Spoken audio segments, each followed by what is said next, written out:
তো hello মার্কআউট students, দেখো এটা হচ্ছে সিগন্যাল অ্যান্ড সিস্টেম, একটা সাবজেক্ট তোমাদের এই সেমিস্টারে থার্ড সেমে আছে। তো তার কিছু প্রিভিয়াস ইয়ার কোশ্চেন আর আমরা সলিউশন দেখবো।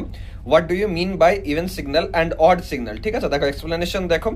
In the context of signals and system, a signal can be classified as even odd or a combination of both based on its symmetry properties. ওকে, এরকম টাইপের কালারফুল ইমেজেস পাচ্ছ তোমরা। তার সাথে সাথে দেখো এরকম টাইপের ডেরিভেশনও পাবে। ইভেন সিগন্যালের ডেরিভেশন আছে, মানে ধরো কোনো কারণে এক্সপ্লেনেশনটা তোমার মনে থাকলো না, এই যে ডেরিভেশনটা বা এই যে ক্যালকুলেশনটা, এটাও যদি মনে থাকে, এটাও যদি এক্সামে লিখে আসো, তাহলে কিন্তু তোমরা মার্কস পাবে। দেখো এখানে কি পয়েন্টসও দেওয়া আছে।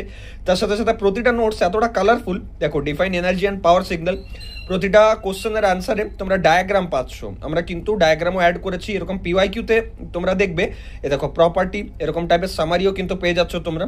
প্রতিটা কোশ্চেনের অ্যান্সারে যদি একটু ভালোভাবে পড়াশোনা করো তাহলে বুঝতে পারবে যে আমরা কিন্তু ডায়াগ্রাম অ্যাড করেছি, আমরা ইজি ওয়ার্ডস অ্যাড করেছি যাতে পড়তে সুবিধা হয়, বুঝতে সুবিধা হয়। কারণ সিগন্যাল অ্যান্ড সিস্টেম এমন একটা সাবজেক্ট যেটা টাফ, আনডাউটেডলি টাফ। চলো, এটা হচ্ছে অন্য আরেকটা subject, network theory. Network theory দেখো এখানে পুরোপুরিভাবে আমরা এক্সপ্লেনেশন দিয়ে রেখেছি। লিনিয়ার প্রপার্টি ডায়াগ্রামও আছে, যাতে কোনো কারণে ডেরিভেশন যদি ভুলেও যাও ডায়াগ্রামও করে আসতে পারো। এরকমভাবে কিন্তু প্রতিটা নোটস কালারফুল, প্রিভিয়াস ইয়ার কোশ্চেনও কালারফুল। আর এবার আমরা প্রতিটা কোর্সে মক টেস্ট, তার সাথে সাথে সাজেশনও বানাচ্ছি। থ্যাঙ্কস লট, দেখা হচ্ছে নেক্সট ভিডিওতে।